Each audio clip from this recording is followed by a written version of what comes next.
Okay, we are now going to, I've prepared the board here.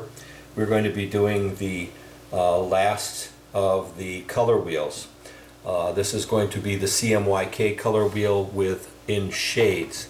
So in this particular one, we are going to be using ultramarine blue and the primary blue, the primary magenta, the cad red medium, and the primary yellow.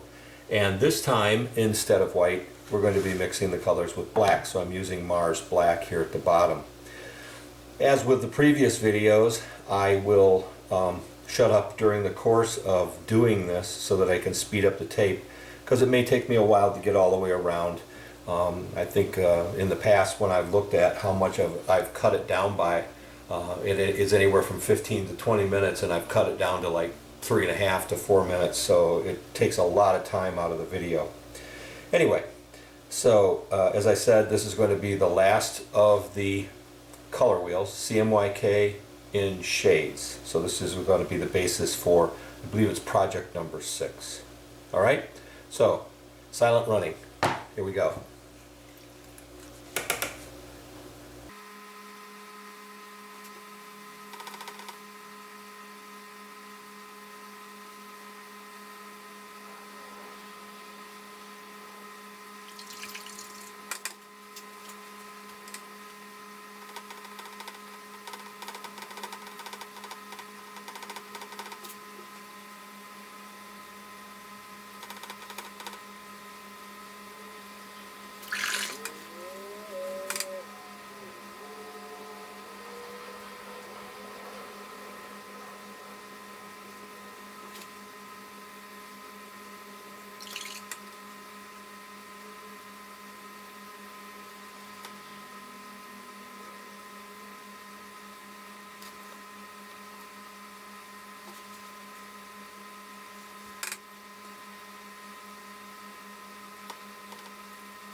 Okay, that appears to be it.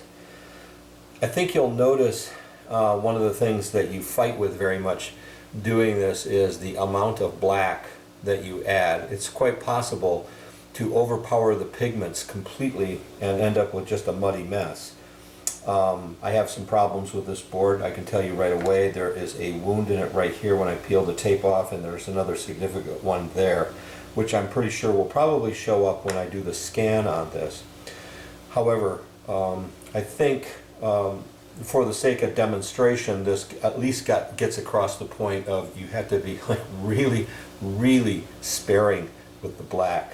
In certain instances here, I think I got a little bit too dark with the blue and the purple, but we'll see. When it's all done, it may set up to be kind of streaky, but we'll take a look at that. I will be back here shortly showing you the scan of this, so we'll see how this turned out.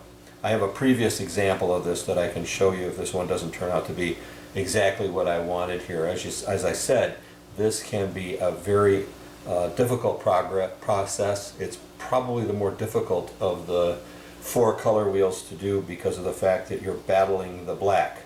However, what I'm trying to get across is how critical it is to realize how little bit of black you actually need in order to tone down a color. It's very, very, very, very easy to overpower it really quickly. Anyway, so this is the CMYK shade color wheel, project number 6. Next we're going to be going into doing the transition from white to gray, or white to black rather, and the desaturated colors. We'll be doing the desaturated color version first. But shortly here we will look at this in its scanned form and see what that looks like. See you in a few minutes. So here we are with the screened version in Photoshop, which turns out to be maybe not as bad as I thought it was going to be, but you can still see stuff.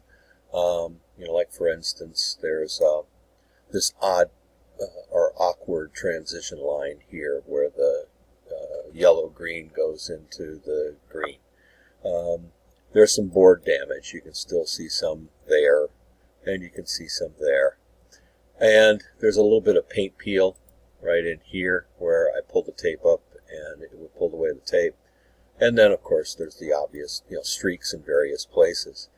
But overall, it's neat. There isn't any, real significant damage to it. So, if I got this from one of you, I would give it an A. Again, the key here is being very careful in your application of black, not to get it too dark. I can show you examples of ones where it had just way too dark, to the point where it obliterates the pigments themselves, and the whole thing just kind of looks like a muddy gray mess. Anyway, and of course, as in all cases, the project is not complete until you have the notes applied to it like this. So this then is the CMYK shade project. This is the last of the color wheels. Next we're going to be going into the transition from black to white, the gradient, and but before we do that, we're going to do the desaturated color version, and this time I'm going to do one that is orange to blue. You want to use complementary colors across the system, but I will show you that in that video. Okay? Anyway, all for now. See you in the next video.